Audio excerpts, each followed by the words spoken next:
Marriage అయిపోయింది అనుకుంటూ ఆవిడ ఏమంటున్నారంటే మరి నాకు ఒక భవిష్యత్తు ఉండాలి కదా. అసలు లింక్ ఎలా ఉంది, దువ్వాడ శ్రీనివాస్ ఆయన మాకు లీగల్ గా ఫాదర్, ఆయనతో ఉండడానికి మేము వచ్చాం.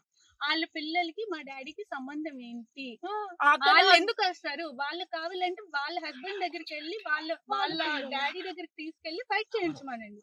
అక్కడ ఫైట్ చేస్తే లీగల్ గా రైట్ ఉన్నట్టు. ఏం రైట్ ఉందండి, మా పిల్లలు ఇతనితో మా డాడీతో మేమంటే ఆంబులెన్స్ పోవడం నాకు అర్థం కావట్లేదు. ఏం లేదు, మా డాడీని కలవడానికి వెళ్ళాము. ఆయన డోర్స్ అవన్నీ లాక్ చేసుకొని లోపల ఆ లేడీ కూడా అక్కడే ఉంది. మేము మాట్లాడడానికి వెళ్దాం ఐ మీన్ మాట్లాడడానికనే కాదు, మా డాడీతో కలిసి ఉందామని వెళ్ళాము. బట్ మేము మెసేజెస్ చేసినా ఫోన్ కాల్స్ చేసినా ఆయన లిఫ్ట్ చేయలేదు, దేనికి రెస్పాండ్ అవ్వలేదు.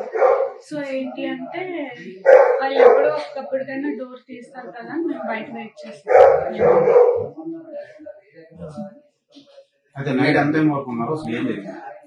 నైట్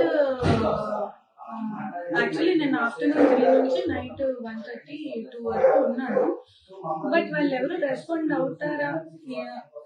అవుతారేమో అని మేము వెయిట్ చేసాం. అట్లీస్ట్ మా డాడీ అయినా నా పిల్లలు బయట ఉన్నారు కదా లోపల పిలుస్తారనేమో అయినా వెయిట్ చేసాం. బట్ ఏం రెస్పాన్స్ ప్రధాన కారణం ఏంటి మీ ఫాదర్ రెస్పాండ్ అవ్వకపోవడం?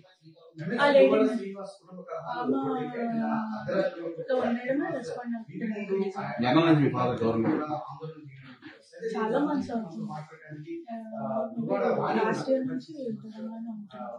ఈ మధ్యకాలంలో మీరు కలవడానికి వెళ్ళాం. లాస్ట్ ఇయర్ వినాయక చవితి అప్పుడు మాట్లాడడానికి వెళ్ళాం. అప్పుడు మా డాడీ వాళ్ళ బ్రదర్ అండ్ వాళ్ళ మదర్ ఏం చేశారంటే మమ్మల్ని లోపలికి రానివ్వకుండా మేమేదో వాళ్ళకి అటాక్ ఇస్తున్నాం అన్నట్టు క్రియేట్ చేసి మా డాడీతో కలవనివ్వకుండా చేసేది. సో ఆ తర్వాత మళ్ళీ మేము ఫోన్లో మెసేజెస్లో కాంటాక్ట్లో ఉన్నాం కానీ ఆయన ఏం రెస్పాండ్ అవ్వలేదు. సో నేను వెళ్ళాం కలవడానికి.